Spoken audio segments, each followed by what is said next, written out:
Tentang sedekah yang diminta dalam tanda kutip dipaksa, apakah itu tetap nilainya berkualitas 10? Yang dipaksa? Iya, sedekah yang dipaksa. Sebetulnya kita ini kan di bawah ultimatum Tuhan. Iya.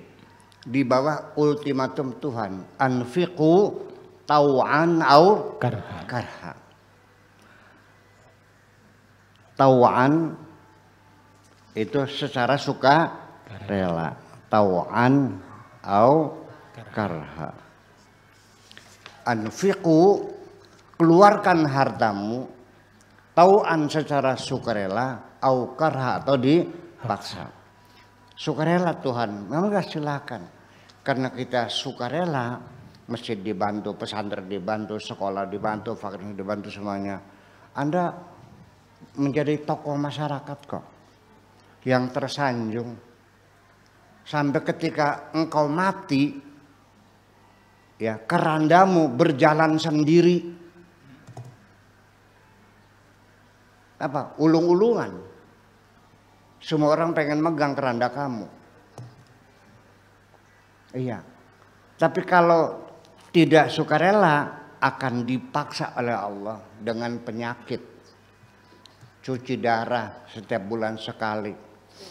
Lama-lama seminggu sekali. Lama-lama seminggu dua kali. Lama-lama setiap hari. Setelah jatuh miskin nggak punya apa-apa baru mati. Sampai ongkos kafarnya aja nggak ada. Dan Anda terhinakan kok. Semua orang benci.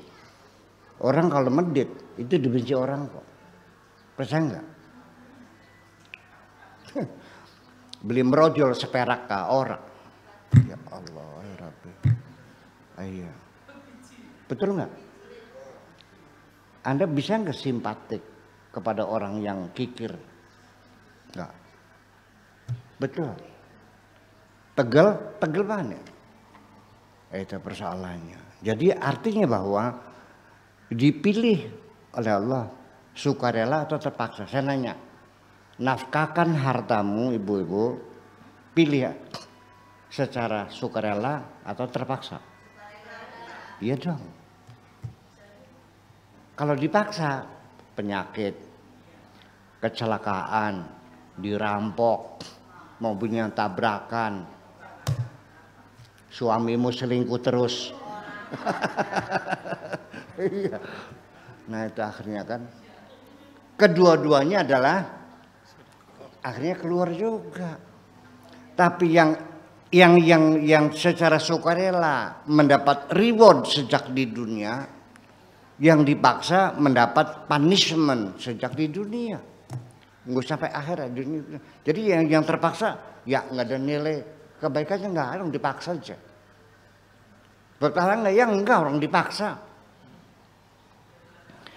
Pelacur yang bertobat karena sudah tua nggak laku, berbeda dengan pelacur yang masih muda, masih laris, masih ngantri, dia bertobat kembali ke kampung, masuk jamiahan lagi. Sama enggak? Ya beda dong, tetap. Tetapi itu juga pertobatan tetap sebagai kebaikan. Nah, sedekah yang dipaksa sampai jatuh miskin, ya ada dua kemungkinan. Wa namudduhum fi tughyanihim, tetap dalam ketersesatannya, atau bisa terjadi menyadarkan dia. Waduh iya. Ya kan begitu. Akhirnya dia menjadi dermawan juga akhirnya masalah jatuh miskin. Kan begitu. Tapi kan digodok dulu. Ya, di kawasan dan di muka Sunan Gunung Jati puasa 40 hari. Dengan sholat hajat tiap malam, sholat sunnah 23 rakaat. Baca Quran hatam 40 kali hatamannya. Lah iya kan. Ya bisa terjadi. Di balik musibah itu kita ada pertobatan itu selalu banyak sekali. Ya. Saya doakan mudah-mudahan banyak musibahnya. Amin. Supaya kita bertobat. Jadi nanti pada akhirnya kaedah syariatnya tetap bahwa orang yang sodako terpaksa bukan sodako. Karena innamal amalu niat, semua tergantung niatnya. Jadi motivasi itulah yang membedakan mana yang baik, mana yang buruk. Sekalipun berakibat sama, fatal, kematian. Tetapi karena motivasi yang berbeda, yang satu dapat uang, yang satu masuk penjara. Yaitu dokter dengan perampok. Dokter juga nyobek perut orang, tapi cari penyakit. Cuman gagal, sekalipun mati ya dapat duit. Iya kan? Kita berobat, sembuh bayar nggak? Nggak sembuh bayar nggak? Mati bayar nggak? Enak ya. Tapi orang yang ngerampok dia cari uang, gagal akhirnya ditusuk tuan rumahnya, sama saja. Dua-duanya kematian. Tapi yang satu niatnya mencari penyakit, yang satu niatnya mencari uang. Di dunia saja yang satu masuk penjara, yang satu dapat uang. Apalagi di akhirat. Jadi tetap saja orang yang sedang terpaksa, tetapi ada peluang bagi saya. Ini bukan karena penyakitnya. Ketika orang itu sadar bahwa dia dipaksa oleh Allah untuk bersedekah, akhirnya dia ditipu oleh orang, ya, ditipu oleh orang. Katakan 1 miliar, dalam berbisnis dia ketipu 1 miliar. Nagih susah, nota ada, kwitansi ada, ya kan benar. Seperti saya kan lengkap kan, sampai 10 tahun kan nggak bayar-bayar. Sehingga saya terpaksa, saya niati, kalaupun nanti nggak bayar, ya sudahlah, saya nggak usah dendam, sudah barangkali ini sedekah sirri saya, sudah saya ikhlaskan. Ya Allah, orang yang utang ini jangan kau hukum karena sudah aku sedekahkan. Ini menjadi sedekah sirri yang paling tersembunyi. Karena kitanya bersedekah, orang yang nipunya tidak merasa berhutang budi kepada kita. Tidak pernah merasa dapat kebaikan dari siapapun, malah dia tertawa terbahak-bahak, bisa kutipu, Buya bisa kutipu, Buya bisa kutipu, senang bisa nipu saya.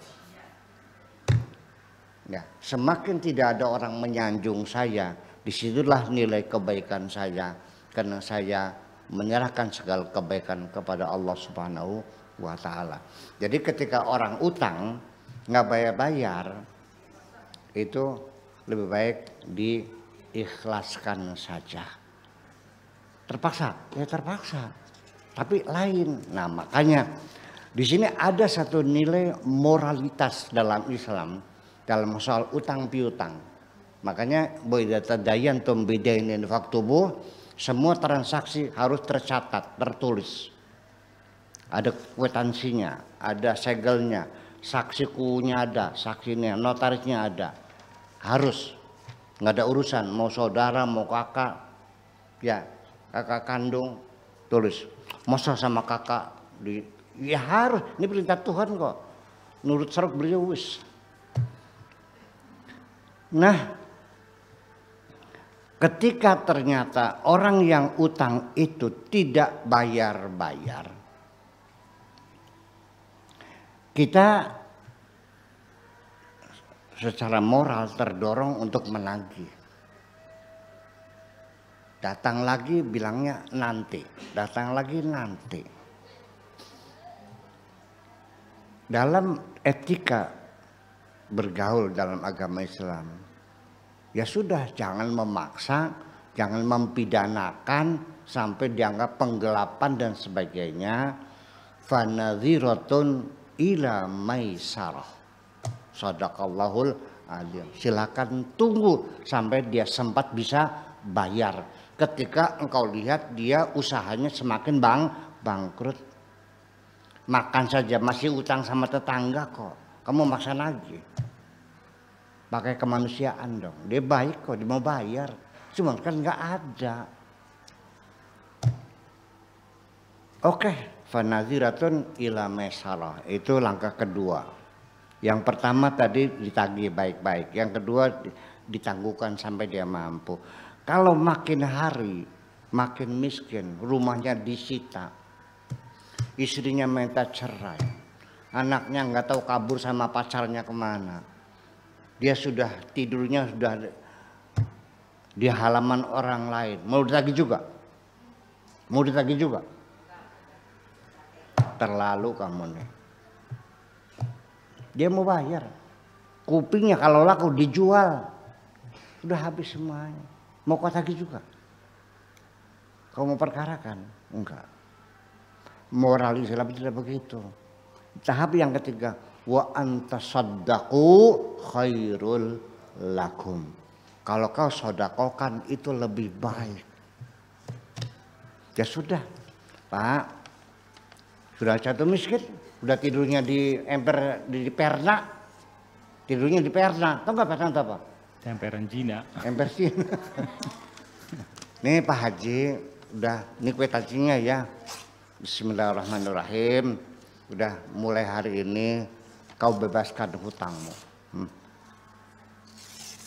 Udah ya, doakan saya banyak rezekinya. Wa anta saddaqu khairul lakum. Nah ini sedekah terpaksa yang dapat pahala.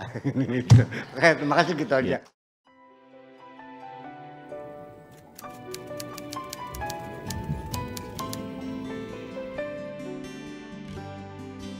Aku hanya ingin berbagi kebahagiaan dan tidak menggurui siapapun. Terlalu sulit bagiku untuk menyalahkan siapapun. Akan tetapi apabila ada orang yang ingin mengisi raporku, tentu aku sangat gembira sekali. Dan kujamin aku tidak akan sakit hati sedikit.